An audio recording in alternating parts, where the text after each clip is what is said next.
It's episode 21 of Whole Lot of Wolves Season 6. I'm Joshua Buckley, joined by Paul LePage. Hello.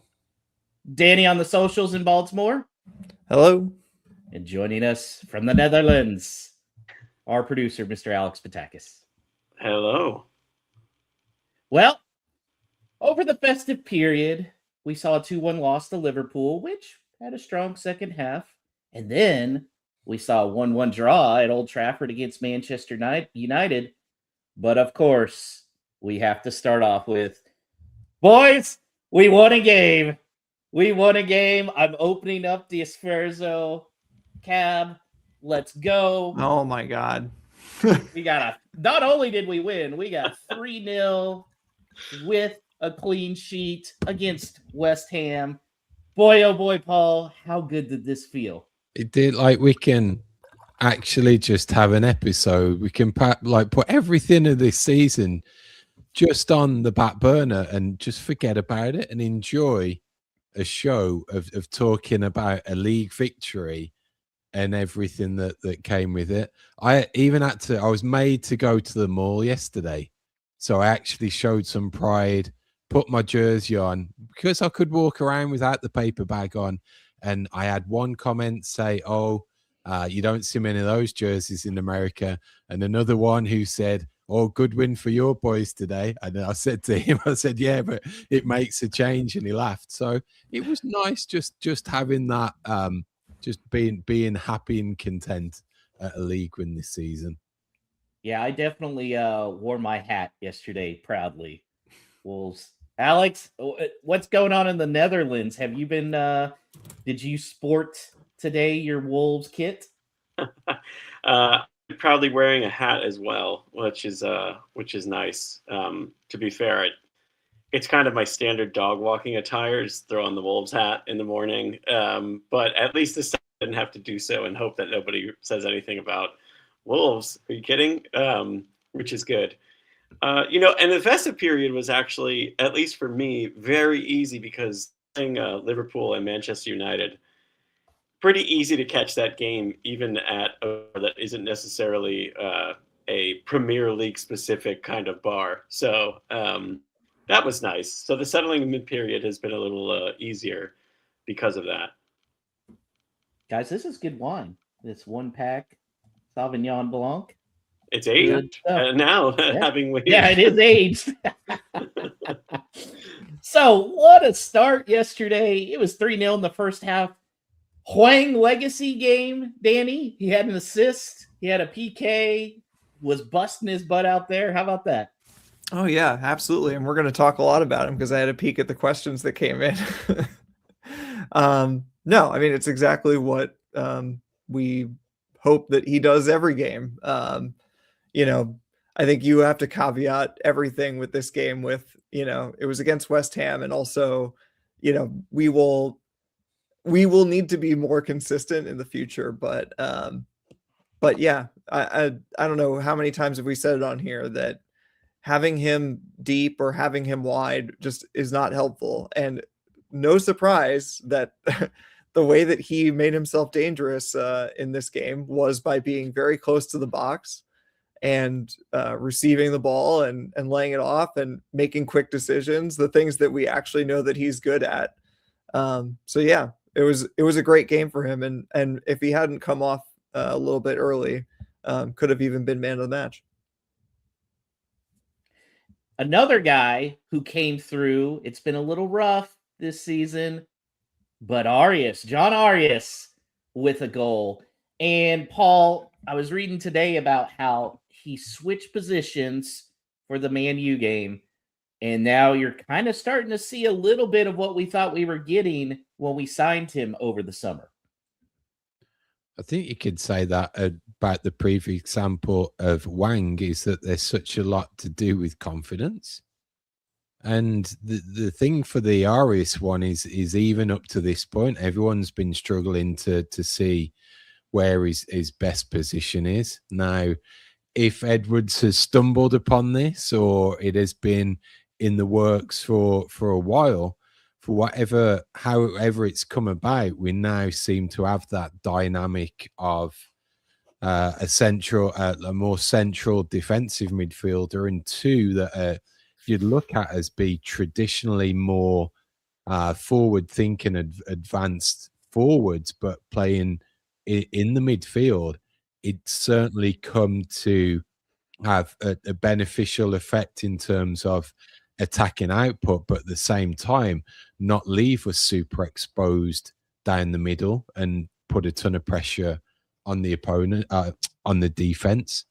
I would mention opponents because we don't know how we're going to look when we come up against a more competent team, and I'm going to include Manchester United in that as well. I'm not saying they were anything special when we rock up there and get a point, but if we are playing like that against teams that we can get something out of potentially, then I think it makes a ton of difference. And for Aris to get on the end of those opportunities as a general attacking midfielder, but also to the Wang example, and also including Tolo in this, in that it makes it a much more dynamic attacking intent if you've got Mane, Arias, Wang, and Tolu all on the pitch at the same time.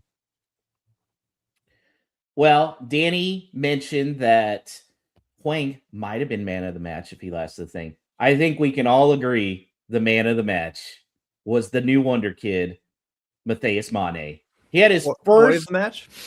Yeah, he had his first Premier League goal. He is now the youngest Wolves EPL scorer, 18 years, 109 days. Here's some stats for you that I found.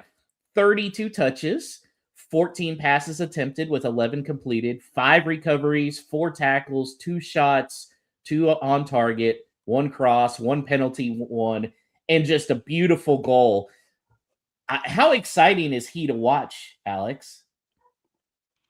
No, I mean, it's extremely exciting. I would say is the most exciting thing, I think, now and going forward for this team. He was incredible in that game. Obviously, the goal is the headline grabber, and I thought he did so many other really amazing things in this game as well. The skill to make that turn off of the pass from Bueno and put that ball in the bottom left corner of the net was incredible. Later in the game, he nearly curled one in with his right foot when he split. I think it was Jared Bowen and somebody else. Late in the game, I know West Ham is scrambling. The game is basically over, but I mean, even that was like extremely impressive. He's got so much skill.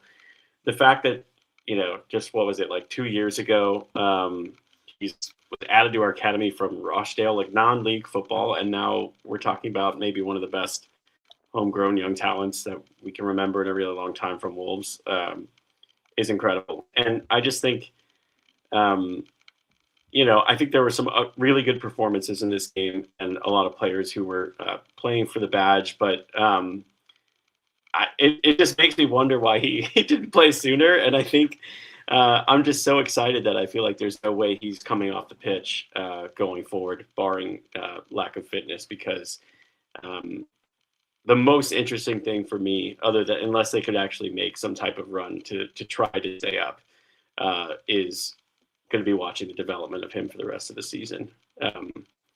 Now, I hope he's not too good too quick, because I would like another season of him. That's my only concern at this point. But as we saw, as confirmed this week in the wake of that incredible performance, he is under contract through 2029. So Wolves are about as protected as they could be if he continues to skyrocket in his development. Yeah, Danny, obviously that was big news because with his match yesterday, everybody's like, dear God, please just give this kid a contract extension. Well, he's locked in for a while. Do you feel like if/when Wolves are relegated this year, it could be difficult to keep him this summer? I think it still depends on him. I think that, I'm sure that even a couple weeks ago we were saying, don't rush this, let him play his part. But now it feels like the way that we expect January to go, I just can't see him getting dislodged from his position unless, he falls off. And if he falls off, then obviously he's going to stick around with us in the championship. But if he continues being one of our more interesting dynamic players through the end of the season. And if we have anything like a respectable points return for the second half of the season, then I think it's not hard to imagine some, team that likes to dump loads of cash in various places decide that he's the next one to bring in, whether that's, a Chelsea or a United or whoever. So it's not out of the realms of possibility even with this contract. But obviously, like Alex said, we're about as protected as we could be. Paul, where does Mané's song rank amongst Wolves players in the past? Because now it's got the Mané with the zombie chorus to it. Just fantastic. Whoever came up with that, bravo. I think it's decent, but we just struggling with originality so much that it's not the first time that we've heard it around the grounds of the UK. I think it's even in the cricket right now as well. So with England playing in Australia. But it's been a long time since we've had any type of originality. But what I would say is that it does show the measure of the player, that within just a few weeks, if he started to carve out his own song, then you could just tell that the Wolves, the Wolves fans have certainly warmed to him, like we all have, and he's got that type of status. And at least it's kind of not the he's one of our own one either. That's a little too cliched. So yeah, decent attempt. I hope that it at least sticks for him to have that uniqueness for him as an individual. Someone else that we saw over the festive period finally get his chance. And really, I feel like he's been making the most of it, Alex, and that's Tolu.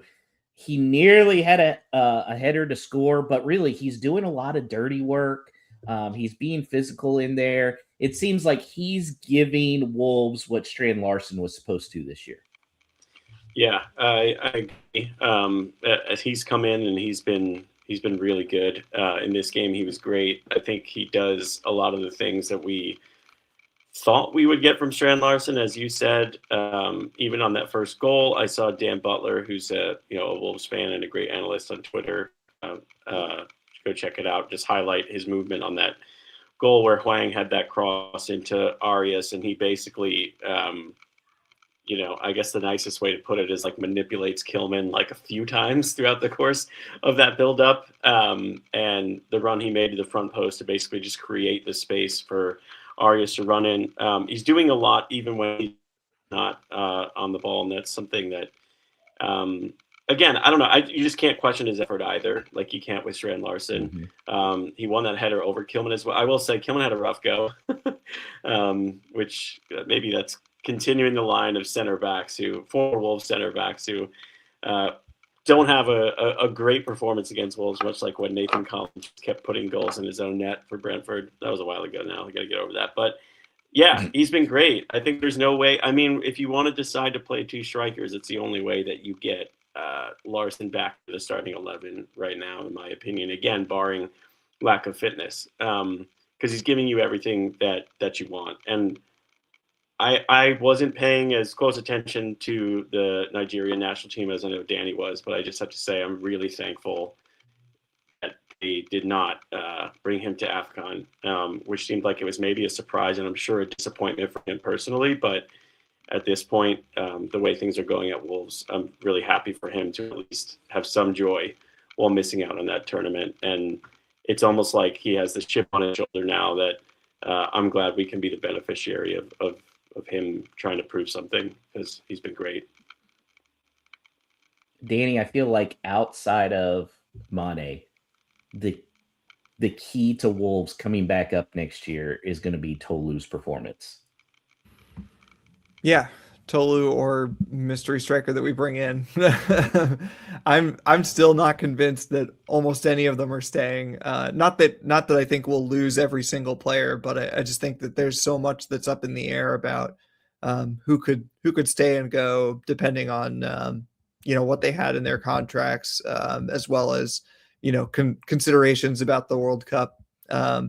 But yeah, I agree. I think, if he's with us, which I think seems fairly likely given all that, he's going to be a huge part of it. And we have to have the firepower. That's going to be the biggest shift. I mean, to have to bring it back to Fosun's dereliction over the last few years, to shift from a mindset of what is good enough to survive and to maybe do a little bit more, at least in their telling, to do a little bit more, to a mindset of how do we blow away this league is a completely different task, even if you're, shopping in a different market. So, yeah, it's gonna be very interesting to see how that shakes out and how that shakes out for Tolu in particular. Well, before the festive season started, Paul, there was a little bit of people starting to mutter about Rob Edwards and was the team actually improving. But got first win now since I was at Molyneux. And really, even before that, we were starting to see the seeds develop. So is now the time where we can just do away with, hey, the team hasn't improved under Rob Edwards, and just be fine with him staying through the rest of this year at least? You're on mute. I think so, certainly through to the end of the season. Whether chief executive position and possibly director of football or any front of office changes impacts on that moving forward, we can see. But I don't think personally it's a case of like he's corrected all of the gaping issues, but you just in general looking forward to that sense of positivity a little more, and certainly going to Manchester United, even elements of the Liverpool defeat, and then the win yesterday. All of a sudden, you're not going into these games anymore thinking it's just going to be a rinse and repeat of the season that's gone before it, and are we going to struggle to find a win? I think what yesterday showed, regardless of the ineptitude of West Ham, is that against certain sides now moving forward, I think we can give them a game. I don't think we look too bad away from home in general. It's not like we've been on the hands of some absolute shellackings and losing 4 or 5. It's been by the odd goal against some pretty good opponents like Arsenal, for example. So if you do have some lower end of the league teams, certainly come to Molyneux, I think yesterday's proved that it's not going to be a cakewalk for them as those that were coming up like Brentford were the other week and winning relatively easily. Like yesterday, like Aurier easily could have been the man of the match. We easily could have been 4-5-6-0 win. It was that domineering in terms of some of the saves that he was pulling off. And again, it could be a case of like stumbling into this, or he's using now the skills of his backroom team that are highlighting these particular areas. But you're really starting to see some neat partnerships form. Now, Wang and Tolu could be one of those that we've already mentioned. I think I saw from one of the accounts on X, and apologies, I can't give the direct credit, but they were pointing out how much more positive it looks down the left-hand side between Krejci and Bueno. And now all of a sudden you had yesterday that Bueno looked a different player in terms of attacking intent, output. So if he's starting to figure out those different pieces, and even again to the formation of having one central midfielder and 2 attacking players in front of him, it could mean that we're certainly in for an entertaining end to the season, rather than the doom and gloom of continually losing. And Alex, I feel like that's what Wolves fans want right now. We want more of yesterday, not even necessarily the win, but the spirit and the fight they showed. Do you think that's really the importance right now for the rest of this year? Yeah, I think so. And that creative atmosphere, which we saw at Molyneux, which does add value. And and ultimately in some capacity has to help contribute to wins, which I know you say even if we don't want them, I do want them, by the way. We do I want want wins. them too, yeah. We need them as desperately as possible. And this is why I feel like even with the Tolu thing, like it may not have anything to do with him being out of his national team, but like you need players with something to prove that are kind of angry. And I just feel like when Larson didn't get his move to Newcastle that he won, I don't know. We could say maybe he was fully healthy, but for whatever reason, his form completely dropped off, and he's probably falls into this like category of players already that I feel like is kind of common at Wolves of late, and that's players who have already proven they're like almost too good to be there. So I think what we saw yesterday was like the players who don't ever kind of like to that mentality, like João Gomez, for instance, who always give it their all, were on the pitch, combined with players who feel they have to prove something, and I really think that they did. Like Hugo Bueno is another one. Like it means something to these guys, which is actually really refreshing and something great to see, because we can't really say that about the last like however many 20 something odd games that they lost in a row. A lot of that just seemed like nobody cared. It was kind of like sleepwalking into relegation, and none of them are going to be here next year anymore. I don't know. I got very excited by that, and if they could even show a shred of that against an Everton team that conceded 4 goals today, there's a chance you could get 2 on the bounce, and then all of a sudden that bit of negativity, even if we are still doomed for relegation, can exist inside of the ground, that no longer exists inside of the ground, and we can start seeing Molineux be Molineux again, which is all we can ask for. Like we do this because we love it. I say I'm not there. We want an enjoyable product, and at the end of the day, if we lose, it's like, all right, we're Wolves, but at least we enjoyed it. And yesterday was the first time in a long time I feel like I enjoyed, although I enjoyed the United game. They were competitive, and I enjoyed the second half against Liverpool. From start to finish, it was the first time in a long time I just had genuinely like a great time watching this team.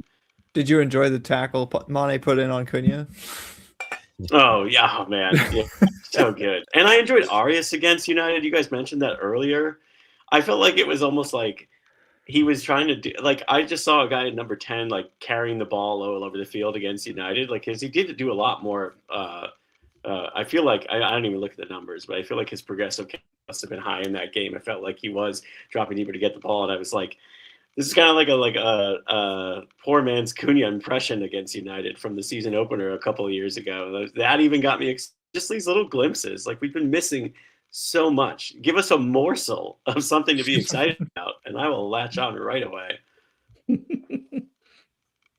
Well, guys, the transfer window is officially open. Wolves have signed no one. However, they do have something it's like a new signing, Danny, and it's Pedro Lima coming back from Porto. What type of impact, if any, do you think he's going to make? Woof. What a like a new signing that one is. When you already have 2 players in that position. My buddy Edgar texted me about it, and I immediately said that the first thing that this makes me think of is, what does Rob Edwards think of Chachua and Hoover? I mean, it's probably not that deep, because I think, he wasn't getting first team minutes at Porto. I don't think he played a single minute for the first team. He's been playing with Porto B.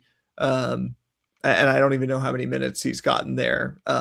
So, I mean, I think just in terms of his development, he at least needs to go back out on another loan. But I don't know. I can't help but think, given the indecision that we've had across 2 different managers on that side, that he has at least a bit of a chance to get in. And again, he might not be mature enough, really, but it's one of those situations where he can't be that much worse than what we're currently doing.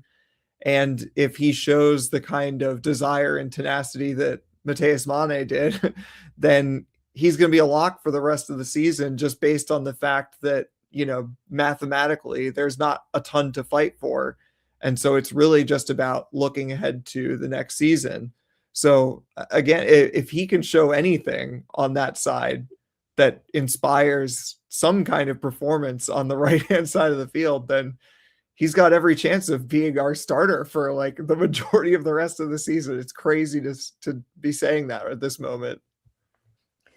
Man, I want to like Chachua, but Danny, he is definitely the Uno meme, and I posted it yesterday, where it's take on a defender or draw 26, and then he's sitting there holding 26 cards. Like, Yeah. that's true. For a guy that's great at crossing and has so much speed, he like almost refuses to take on a guy. It's maddening. Paul, I tend to think Lima's is going to be the starter here. Maybe not right away coming in, but I think starting in February on, I think he's going to be the guy over there, because at some point you have to see what you have, right? Yeah, there's an element certainly of not having anything to lose, in addition to having some more, hopefully, attacking intent, certainly within the formation as well, that you've got that added cover by playing the three central defenders and him as a wing back. So it's going to be good that if he can come in and fit in there and see what he can do, that, yeah, pressure's off. He's got more of a free reign positionally.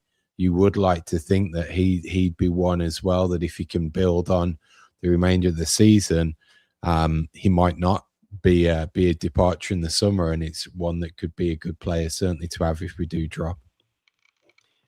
And we don't know a lot about Lima, but as Paul mentioned and as Danny mentioned, I do think we know that he does have a lot more attacking intent than Chachua, who, we're just begging to take someone on and put a cross in.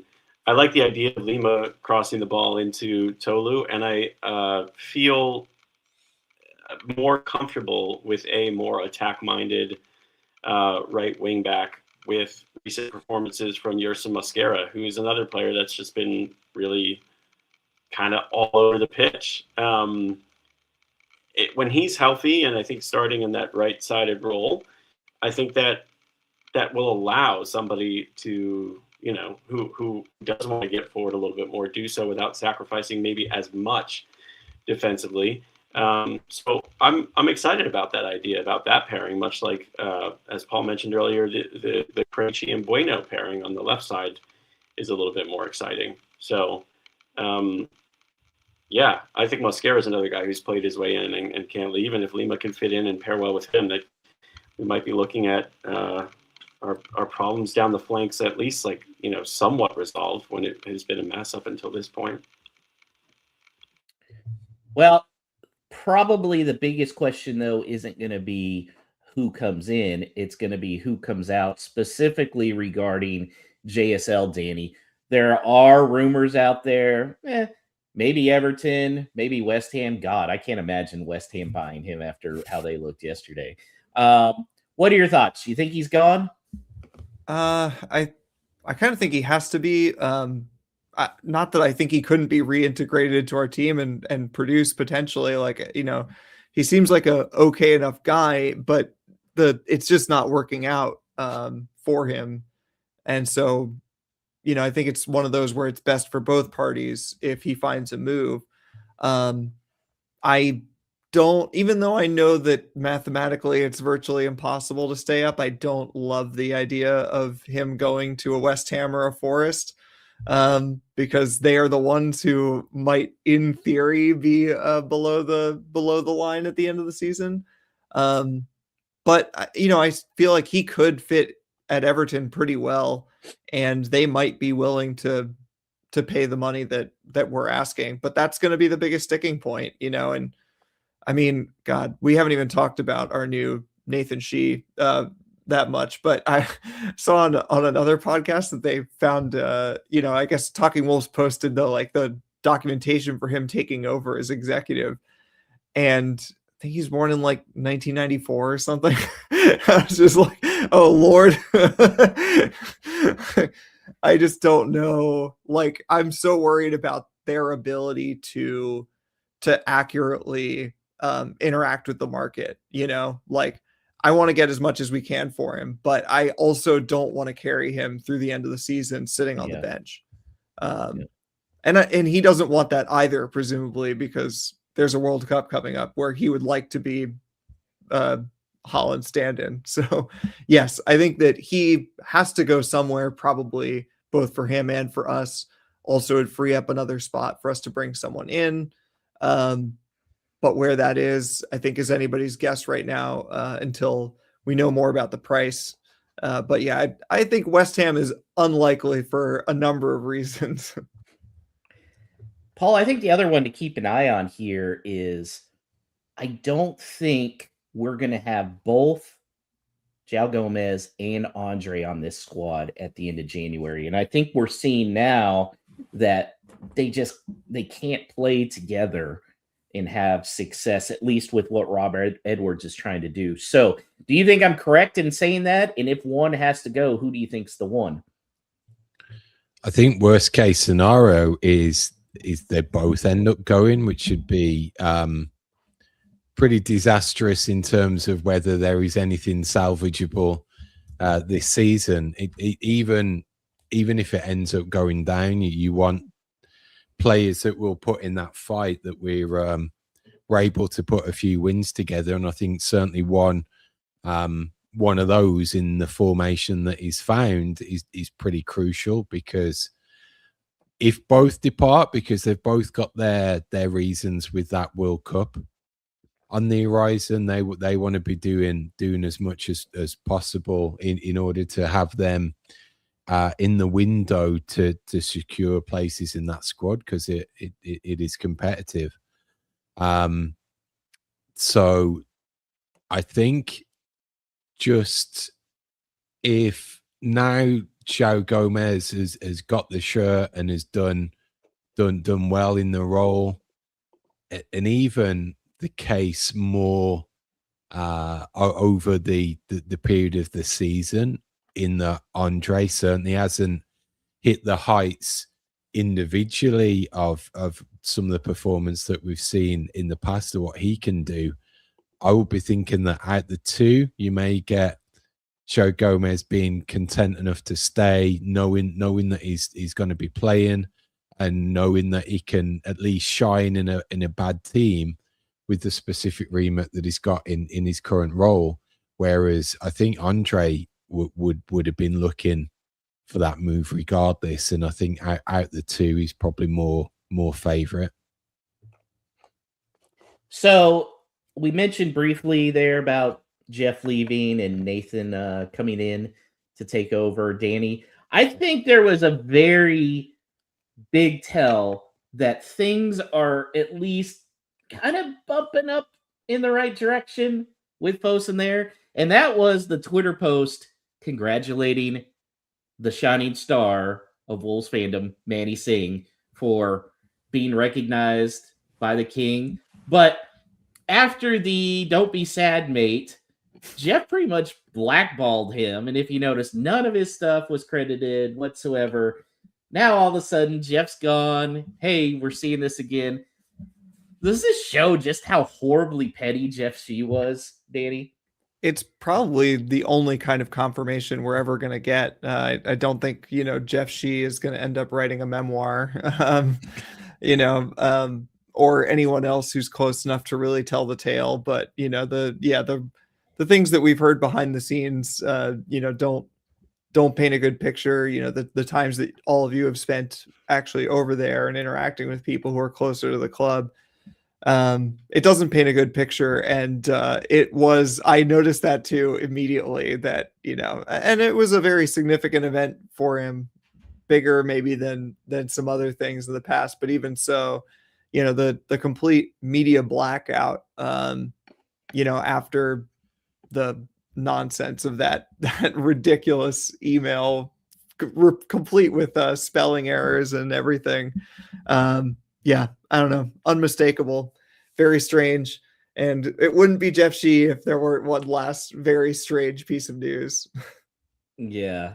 And Alex, I mean, it kind of shows how much some of the staff just hated him too. The fact that the social media team immediately is doing something like that. I can't imagine that was Nathan Shee coming out and saying, okay, we need to post this now. But it's definitely the social media team going, all right, hey, now we can recognize this guy who's doing amazing things, really advertising Wolves as well.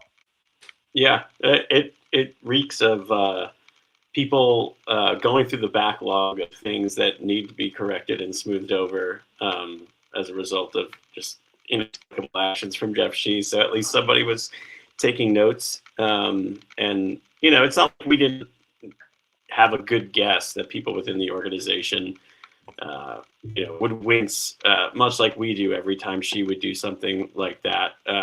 But it is good to see them rectify that. Those are the things that matter, and this is why protests work, and bringing to light just what a terrible, how bad he was at his job, and how terrible of a communicator he was. I'm just so glad that that's come to light and some things to feel good about. So yeah, man. People were paying attention. It's probably, I would venture to guess that even if we know nothing about Nathan Shee, and we're in the midst of an absolutely abysmal season, that building must just be a better one to walk into. Like, the atmosphere must just feel lighter with him not being there. Maybe I'm wrong, but I feel like there's probably people who wake up and feel a little bit better about going to work than they did before they made that change. No, I think that's a good point, Alex. Just, I want to say one last thing, which is that it's worth pointing out that the bar is quite low. For fixing things like that, with just like the way that the club interacts with the public and with fans and with, supporters that are doing good work in the community and whatever. These are things that can be turned around immediately if in fact Jeff Shee was the source of them, because that culture can change immediately, where the things that they highlight during a very difficult season can change very quickly. By the way, if you're an American and you are going to Wolverhampton for the first time, reach out to Manny and just find a way to have a conversation with him. Me and my wife talked to him for like 20 minutes when we were out there. Amazing conversation. That is the most genuine dude I have ever met in my life. And he won the Medal of the Order of the British Empire for all this. That's what he was recognized for. Just amazing guy. So glad to see that Wolves are recognizing him again. It says a lot. Well, we are halfway through the season, and it's time to check in on those season predictions that we made in the first episode. How bad do you think these are, Paul? Wolves, bottom of the table, bad. prior to the Christmas period, bad. All right. So let's start with top scorer of the season and how many goals. 3 of us said JSL. They had Danny saying 16 goals. I said 15. Paul said 12. And then Alex had Arias with 11, which technically Alex is the closest. We're still alive. We're still alive. Shocking. Let's go. I can't believe no one had Santi Bueno. Player of the season, I had João Gomez. But Paul, Alex, and Danny had Andre. I mean, he's not even a starter now, so I don't know. Goal of the season. What would you say, Danny, is the goal of the season so far? We don't have many to choose from. I would guess Mané's. We might have just watched it. I had Fer Lopez as the goal of the season. Paul and Alex had Arias, and Danny had Rodrigo Gomez, which, that could still happen. The League Cup finish, I had out in their first game. So close. Danny had 5th round. Alex also had me that they were going to lose that first game. And Paul had the quarterfinals. So close, Paul. So close. FA Cup finish. This is about to start. Paul, you've said they're out against Shrewsbury, essentially. Yeah. Alex and Danny have them going one more round. I said the quarterfinals. I don't know. Still feel table good finish. Table finish. You know what, guys?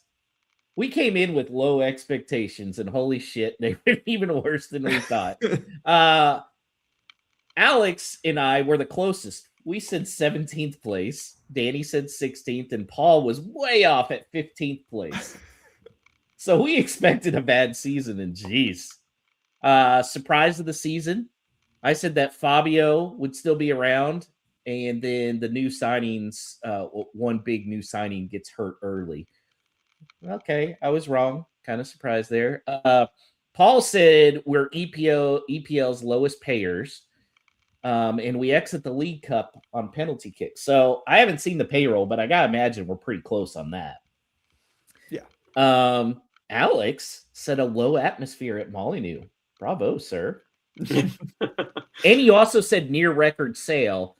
I don't know if that was a player or if that was Fosun selling or what. I don't know. Sure. And then Danny said long-term injury to a key player in Mascara over 3 Reds. So can We're not there you yeah, can you say the long-term injury to a key player is basically JSL's injury to his freaking mind for being Yeah, for yeah, being does that turned? count? Yeah, I would think so. So let's try this again. We're going to try the midseason. Top scorer and how many goals? Paul, we'll start with you. What are we looking like? I'm gonna go Tolu with 6. Tolu with 6. Jesus. Okay, Danny. You know I'm a numbers guy. I like to look at things objectively. So the answer has to be Santi Bueno. He's going to end with 8 goals. God, that could be right. 8 goals.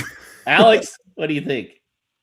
I'm also tempted to take a center back, but a different one if we count Krejci as one, which I think we do. No, you know what? I'm going to ride out the Arias goal prediction so I can at least pat myself on the back. I'm definitely, what did I say, 11? You had 11. I'm going to say Arias with 8. Arias with 8. Wow. Boy, that is amazing second half there. Oh, yeah, it's coming. I'm going to say Tolu with 7. I think Tolu's a good shout out. Player of the season, Paul, if there is one. Yeah, it's got to be Mane, isn't it? Just for these few games, if anything. Alex? I am switching to the other Brazilian midfielder and going to what you had and saying João Gomes in the end, the total body of work will look good. Okay. Danny? I think the logical answer is what Alex just said, which is that at the end of the season, we're going to say, I don't even want to pick, and João Gomez is still in my good book, and I like him. But I'm going to go Mane also. I think if he can be anything like consistent for the back half of the season, people will be looking forward to the championship. I think as long as he stays at center back, I think it's going to be Krejci. I think Krejci is the guy who's going to be player of the season. Goal of the season. Have we already seen it, Paul? And if not, who else would do it? Yeah, it might have been yesterday's just because we're so devoid of that creativity or that spark or anything. So it's either Mane's from yesterday or he's going to do something else like special, maybe like beat 2 or 3 men and curl it in from the corner of the box or something like that. Let's keep it as Mane for me. Mane. Alex? I got to give Krejci some love. So I'm going to say in the spirit of Mickey Van de Ven, but nothing nearly as impressive as his goal where he carried the ball all the way down the pitch for Spurs. We're going to see one of these marauding Krejci runs forward, and he's just going to put in a really nice finish. And, yeah, it's going to be Ladislav. Danny? Once again, it's probably Mane, but I'm going to stick with my original prediction and go Rodrigo Gomez. I think he's back out on the grass already. He's still got plenty of time, and kind of like Alex's prediction, he's going to go on some mazy run at some point, and that'll be the highlight of the season. Bonus points if he sits one of the top defenders down on his butt. I'm going to go outside the box here. I feel like we're going to upset one of the top teams at some point, and it's going to be because Pedro Lima takes a freaking crazy-ass shot and makes it. So I'm going to say Pedro Lima, goal of the season. Why not? Why not? Why I can't not? wait until they announce his new loan, like before we put this on Spotify. Yeah. Okay, FA Cup finish. They are playing Shrewsbury on Saturday, next Saturday at 7:15 a.m. Eastern. I'll be in Vegas that day. I ain't waking up at 4:15 to watch a Shrewsbury Wolves FA Cup game. No, you're in Vegas. You'll be staying up until at least 6:15. Come on, it's Vegas. I don't know. That's my first night in Vegas. I feel like I gotta get the good CPAP sleep before being good to go for the other nights. So, Paul, how far did they make it in the FA Cup? I'm going to be a masochist and say I'm not changing my original prediction. First round. All right. Okay, Alex. I think I'm sticking with my original, which had them winning the first game that they played, which I think will get it done against Shrewsbury. Okay. Danny? Yeah, I'm sticking with mine. I think we'll go through against Shrewsbury, and then I look forward to a very horrible game against Brighton or something. All right, fourth round. You know what? Wolves are making Wembley. They're going to the semis. Why the hell not? Sure, why not? Why not? Why not? Table finish. Here we go. Paul, what is your final table finish? 17th. Oh, Wow. Look at that second half. All right, 17th. That would be incredible, by the way. If they avoid relegation with this, that would be amazing. Alex. I had them 17th. I can't. I'll have going down. I'll try to be realistic, but I will say 19. I'll say 18th. Actually, I don't know. 18th. West Ham, surely they'll be managerless soon, right? Maybe not. I don't know. Does Nuno survive this? They look brutal. I feel like we could pass Burnley. Yeah, give me 18. 18th. Okay. Danny? That's what I was thinking. 18th. I desperately want to say 17th, but I'll go 18th. I say 19th. We're not going to finish last. I don't think we finish last, but it won't be good. And surprise of the season, Paul, or surprise of the second half of the season, I should say. We end up appointing a semi-competent football man as director of football. Oh my God. What is your definition of semi-competent? Not Jeff Shee. Has had one previous job in professional football. Yeah. And not at the White Lotus. Not at Club was Med. Born before 1994. Alex?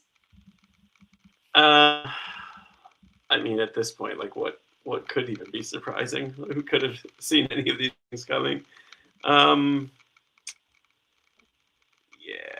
I think the atmosphere will change at Molineux, so that's like out the window. And I think that I think it will be that the respect that Hwang wins back. If we're making the prediction from here on forth for the second half of the season, I think it will be collective discourse around Hwang by season's end, which has shifted a little, but again, we're like always one bad performance away from everyone immediately. We're like one bad touch away from everyone immediately flipping on him, and Danny having to basically like, put on the, like, hold the shield over him, like, of all the arrows of hate that are coming down.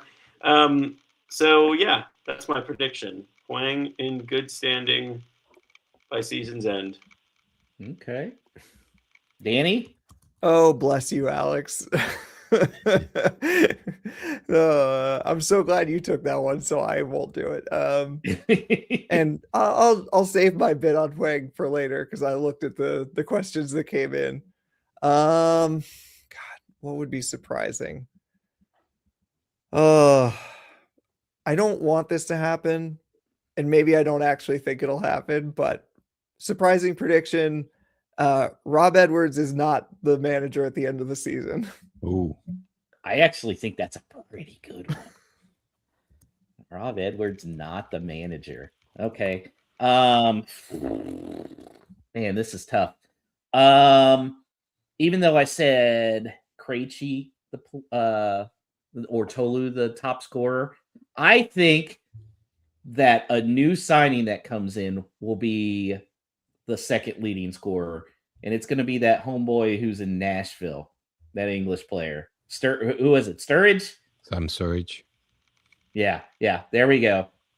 Second leading scorer on Wolves this year in the second half. So we'll see. We'll revisit these at the end of the year and laugh just like we did our preseason. There is a game on Wednesday before the FA Cup, and it's at 2:30 Eastern, 1:30 Central, and it's Everton versus Wolves. Everton, as Alex said, gave up 4 goals to Brentford. Yikes. But Wolves are on a hot streak. Paul, is this the birth of a streak? Potentially. There's not many other teams that you'd be going away from home right at this particular point of our season that you'd be confident of picking something up at. So maybe I don't see it as a win, but I think I could see a decent enough competent performance if it's anything like how we showed up at Old Trafford to come away with the point and get a little bit of momentum still carried on. All right. Any lineup changes, Alex, or you think it's going to be the same thing? It worked. Don't fix it. Yeah. Unless I'm misremembering someone that would need to miss this game, I would roll out the same 11. Okay. By the way, no one's talking about how this has just been missing the leadership of Captain Jose Sa all season. Yeah, that's right. Talk about a prize that we couldn't have expected is him wearing the captain's armband at any point. Also, I'm stealing this joke year. from online, but congratulations to his wife who just had the first conversation with him since April. He says after losses, I don't talk to my wife. That's true love, man. Oof, brutal. Danny, do you think that if Wolves get this, we could start thinking the impossible? Oh boy, you're really tipping our hat for the questions, but yeah. Oh yeah, I think it's going to take a couple more wins. I think even like a repeat 3-0 against Everton, I think there's still going to be a lot of caution, at least for me, and I believe a lot of other people, that the math still doesn't work out. But you win that one, and then you win the next one, and then you think, well, maybe. So it's this first step on the road to maybe thinking that it's possible. All right, let's look at the prediction board here. Alex, you haven't gotten as many in because you've been moving to the Netherlands. You're at the bottom with 7 points. Danny in the guest spot with 10. We have Paul with 12 points because he got that nice 2-1 Liverpool score correct. And then I still have the lead at 16. So, Danny, what you got? 2-0 Wolves. 2-0 Wolves. 2 clean sheets in a row. Love it. Alex. 2-1 Wolves victory. 2-1 Wolves. Wow. Okay, why not? Paul. 2-2 draw. 2-2 draw. That sounds about right. I don't believe it. 2-1 heartbreaking loss to Everton. Come on now. It is what it is. How about Shrewsbury, Danny? The FA Cup on Saturday but early in the morning. Well, this one is not quite so sarcastic. 2-0 Wolves. 2-0 Wolves. Okay. Alex, you think they're losing, right? Or you think? No, I have them going through in this one. Yeah. I'm gonna say a 1-0 victory. 1-0 victory. Paul, you have them losing. Yeah, shall I stick with that, or shall I play for the points of the prediction league? Hedge your bets. Hedging his bet. I think I'm going to go for the prediction league points and say a 2-1 win. 2-1 win. All right. Boy, it's early in the morning. Well, I guess it's not early in the morning for them. It's an early game. It's an FA Cup against a crap opponent. This has 1-0 written all over it. Probably 1-0 Wolves. It's going to be some ugly, stupid goal. Or Pedro Lima goal of the season. I don't think he'll start that soon. But if he does, you guys need to text me to wake me up in Vegas so I can celebrate. I will do that.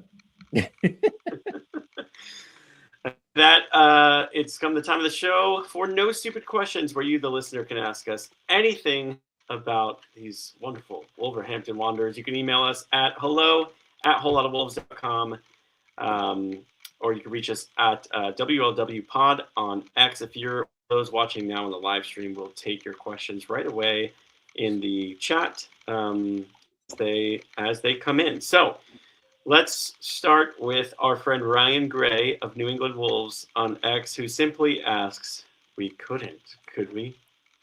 No. No. No. So Says the man who predicted 17th. as a preview to the catchability chart that's to come, Yes.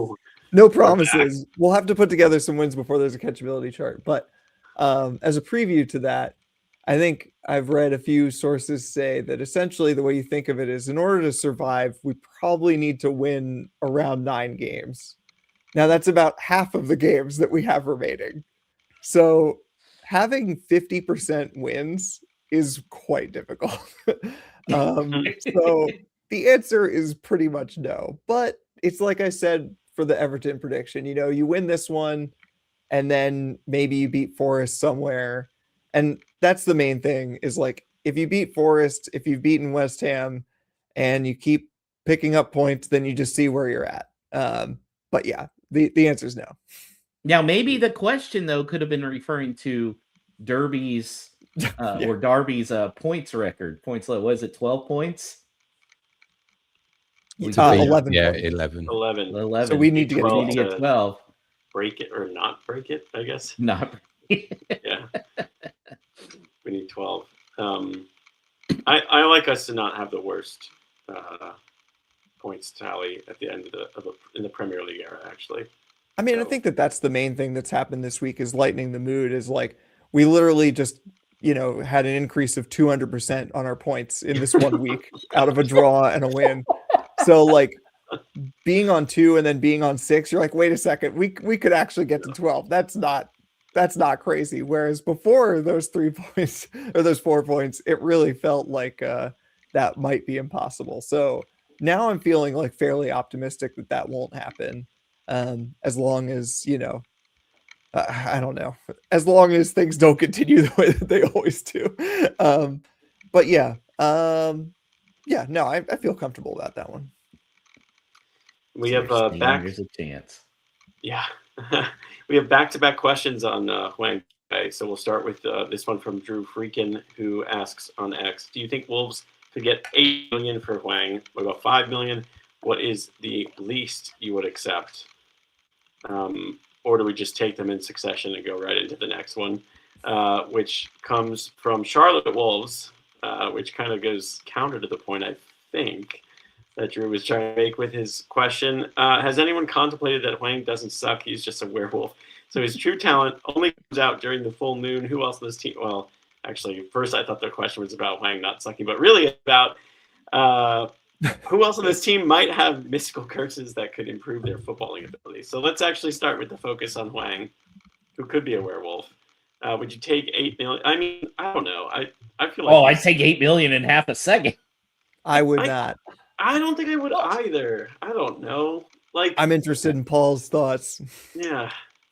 I think I'd be interested in dealing at this point in the season for him if it's in around the 10 to 12 million range. We're not going to get that amount that we did when Marseille came in for him by all accounts. His age is going to factor into it now, and also his wage as well. I doubt they'd want to keep a player of his demographics in terms of age in the Championship for the weekly amount that he's on. So I'd be dealing in December now around the 10 to 12 mark. By the way, I need somebody with good Photoshop skills to get Hwang Hee-chan as a werewolf so we can have the new picture, a Korean werewolf in England. We're gonna get canceled somewhere. Yeah, I don't know. It's not so much that like I wouldn't sell him for that much. To me, it's like there's so many moving parts to this window, trying to prepare for the championship while also trying to like not completely capitulate to the league, um, which is a very difficult line to walk, I think. That I see him as being a potentially extremely useful asset in terms of that second point of like trying to not capitulate in this league. But like Paul said, in terms of preparing for the championship, he could be a very useful asset in terms of bringing in money. So I think that's the balance that needs to be struck. I do think that there are probably plenty of players who play generally on the same part of the pitch as he does and do similar things that you could get that would be more preparing for the championship. But I think that it would be a net spend of 0. You'd be buying for what you'd be receiving from him. So it's like, do I care that much? Not really. Whereas like you think about like selling someone like João Gomez, not that we necessarily think that that's going to happen, but the idea there is like you sell João Gomez for 40 or whatever, and then you buy someone who can still hold their own enough for 4 months, but then is going to be a decent championship midfielder, but we have now bought him for like half as much or even less. So I don't think that there's like a huge profit to be made on trading Hwang for a different player in his position. That's sort of my feeling. Yeah. Do you feel like anybody else has superhero powers, Paul? Like a werewolf? Or curses? Sar's got to be in there somewhere. I can see him as like a wizard, especially with the beard, cloak, staff. He's got some magical ability somewhere just for the craziness. He's one of the trickster wizards that, twists your Who your would that words. be in the Lord of the Rings universe? What wizard would he be, Danny? Oh, well, now you're really testing me. Well, the wizards really don't operate in that way, Well, there was that what- crazy one in The Hobbit that they just made up where he had the bird crap. So on. Radagast is a real wizard. I'm so glad that this is now this podcast has come to is now we're turning into Lord of the Rings podcast. Radagast is a real wizard in the Lord of the Rings, but he isn't anything like that.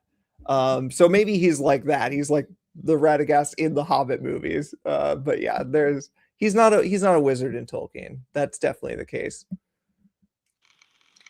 I'm gonna go for Rodrigo Gomez having something sort of like the abilities of Storm from X-Men, where he can just summon like wind to flow through his hair, so that there's always a nice breeze wafting through as he's just like sprinting down the pitch with reckless abandon.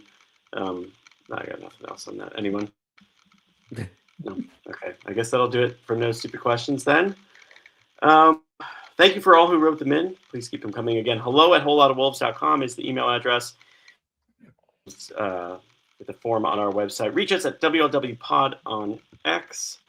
Yeah, keep tuning in. Keep sending the questions. Keep the mood light. Like I feel like it may just be at least for a few days now over at Compton. So. That's thanks to Danny on the socials, Alex producing, you, our wonderful audience. You'd be doing us a huge favor helping grow the Whole Lot of Wolves pack if you can go ahead and give us a 5-star review on your podcast platform listening of choice, along with subscribing if you've yet to do so to Whole Lot of Wolves on YouTube, liking our content there as well. We are going to be back around this time next week to cover those Everton and Shrewsbury games and then preview Newcastle at home on Sunday the 18th of Jan. But I will not be. This is my farewell show. I start a brand new role at work tomorrow, so that's going to be the focus for my concentration and spare time for my family on the other side of that as well. So it's not a departure across the world like Alex's, but certainly enough of a step move that I need to prioritize accordingly. But I'm leaving a Whole Lot of Wolves in such a fantastic place. It was always my intention just to show that over here in America, we're not bandwagoners. We're not jumping on one of the top 6, top 4 teams. we've got such a pulse of fandom across the country that I think it's been wonderful, wonderful to highlight. So with that, I'm just leaving it in the most wonderful hands of the guys here on the screen as well, just based on the fact of fandom, their knowledge, love of the game, of the club as well. So we're going to be in a great place moving forwards. And with that, I can say a final up the mighty Wolves.